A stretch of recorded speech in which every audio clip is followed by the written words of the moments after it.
तहसीलदारांना बोलावतो आणि तुझा ट्रॅक्टर जप्त करतो अशी धमकी देत खंडणी उकळणाऱ्या 5 पत्रकारांच्या टोळीचा चिमूर पोलिसांनी पर्दाफाश केला आहे।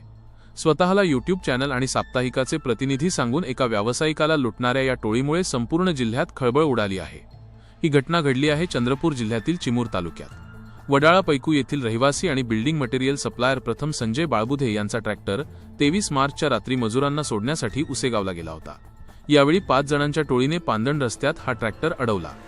यामध्ये शार्दुल पचारे, विलास मोहिनकर, शुभम रणदिवे, संजय नागदेवते आणि जितेंद्र घाडगे या 5 जणांचा समावेश होता।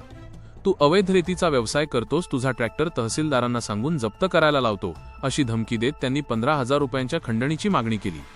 ट्रॅक्टर रिकामा असल्याने फिर्यादीने पैसे देण्यास नकार दिला आणि गावातील नागरिकांना मदतीसाठी बोलावले। गावकरी जमा होताच आरोपींनी तिथून पळ काढला। मात्र या पत्रकारांची हिंमत एवढी वाढली होती की दुसऱ्या दिवशी पुन्हा फोन करून त्यांनी बदनामीची धमकी दिली। अखेर त्रासाला कंटाळून व्यावसायिकाने त्यांना 5,000 रुपये ऑनलाईन पाठवले। या सततच्या जाचाला कंटाळून प्रथम बाळबुधे यांनी चिमूर पोलीस स्टेशन गाठले।